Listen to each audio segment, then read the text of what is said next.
খুব অসুবিধা হচ্ছে চালাতে।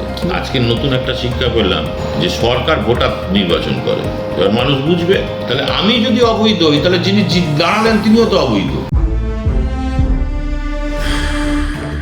এই মুহূর্তে গোটা রাজ্য জুড়ে যে মডেল ভোট কন্ডাক্ট চালু রয়েছে, সেই জায়গায় দাঁড়িয়ে আপনার এত বড় পৌরসভা উন্নয়নের যে সমস্ত কাজকর্ম, সেই ধারা কি অব্যাহত রয়েছে? হ্যাঁ, কারণ আমাদের যেগুলো আগে থেকে ওয়ার্ক অর্ডার দেওয়া আছে, যার কাজ অলরেডি শুরু হয়ে গিয়েছিল, সেগুলো তো কন্টিনিউয়াস প্রসেস, এটা তো চলে। এটা তো কোনো এমসিসি ভায়োলেট করছে না।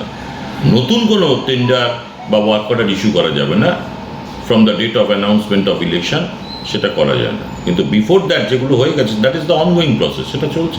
35টা ওয়ার্ড জুড়ে বিভিন্ন জায়গায় রাস্তার কাজ চলছে এবং ব্যাপক রাস্তার ঢেলে সাজানোর কাজ চলছে। সেই জায়গায় দাঁড়িয়ে কোথাও কোথাও মানুষ কোথাও বিরক্ত যে কিছু কাজ ডিলে হচ্ছে বা এই সময় অনেক দিন ধরে কাজ চলছে। এই কাজগুলো কতদিনের ভিতরে শেষ হবে মনে হয়? এখানে তো এটা বুঝতে হবে ব্যাপারটা। এটা তো আমাদের যে পানীয় জলের যে প্রজেক্টটা হয়েছে, এটা তো একটা বিশাল প্রজেক্ট, 1000 কোটি টাকার উপর প্রজেক্ট। এই প্রজেক্টে যে পাইপলাইন লেইং হয়েছে, রাস্তা উঠতে হয়েছে, মানুষকে জল দিতে হয়েছে। এবার রাস্তাটা কতক্ষণ সেটেল না করলে, তার উপর তো আজ খুনে গেলাম কাল থেকে তো রেস্টোর করা যায় না। সেটা টেম্পোরারি রেস্টোরেশন হয়েছিল, সেটা মানে বসে গেছে।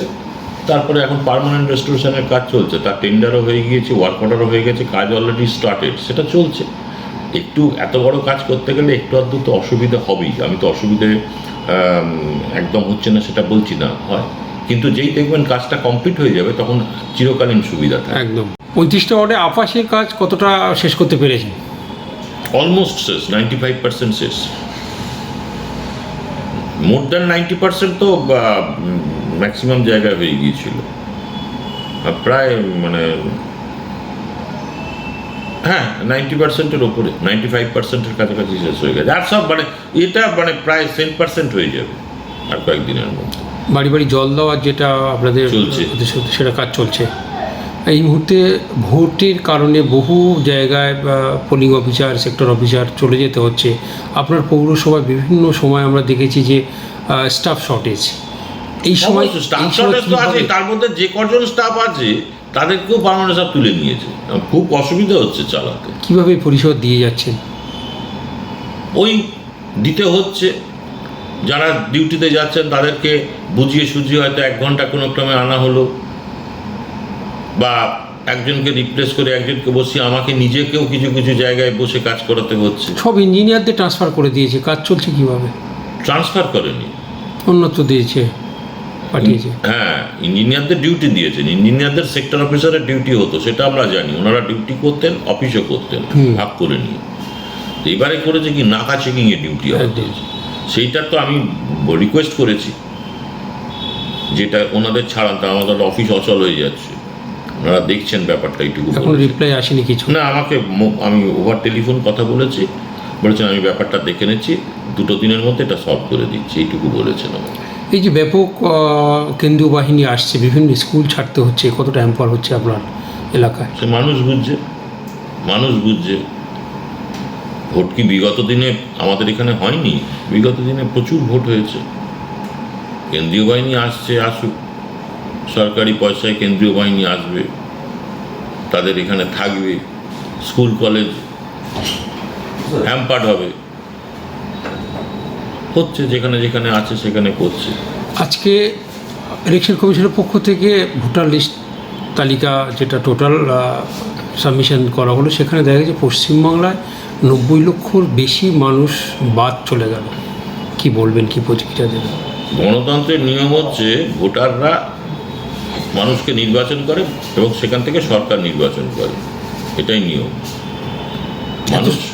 মানুষ সরকার নির্বাচন করে একদম। আর এখন এই এত বছর দেখে বা যেটুকু পড়াশোনা করেছি বা সংবিধান সম্পর্কে যেটুকু জেনেছি, আজকে নতুন একটা শিক্ষা পেলাম যে সরকার ভোটার নির্বাচন করে। আমরা জানি যে ভোটার যারা, তারা সরকার নির্বাচন করে, আর এখন সরকার ভোটার নির্বাচন করছে। এবার মানুষ বুঝবে কি হচ্ছে। আপনি যদি এত বছর ধরে ভোট দিয়ে আসেন, যাকে নির্বাচন করেছেন, আপনি যদি অবৈধ হন, তাহলে যে নির্বাচিত হয়েছিল সেও তো অবৈধ। তত সরকারটা তাহলে টোটাল সরকার সেন্ট্রাল স্টেট সব চলে যাক। সরাসরি প্রশ্ন তুলছেন। হ্যাঁ, অবশ্যই। আমি ভোটার, আমি বিগত দিনে তাকে লোকসভায় ভোট দিয়েছিলাম, দিয়ে যে পার্লামেন্ট তৈরি হয়েছে, একদম। তাহলে আমি যদি অবৈধ হই, তাহলে যিনি দাঁড়ালেন তিনিও তো অবৈধ। সেক্ষেত্রে এই যে এত সংখ্যক মানুষ, ইলেকশন কমিশনের উপরে আপনাদের দল তৃণমূল কংগ্রেস প্রথম থেকে সোচ্চার হয়েছিল যে একদম। এত স্বল্প সময়ের ভিতরে এই প্রক্রিয়া, এত স্বল্প সময়ের ভিতরে এই প্রক্রিয়া সম্ভব নয়। তারই প্রতিফলন দেখা গেল, বহু মানুষ এখন বিচারাধীনের তালিকায় পড়ে গেল, ডিলিট হয়ে গেল। দেখুন, আমরা বিচার ব্যবস্থার প্রতি আস্থাশীল, আমরা মহামান্য সুপ্রিম কোর্টের ওপর তার হস্তক্ষেপের ওপর আস্থাশীল। আমরা জানি যে সেখান থেকে একটা সুবিচার পাবো।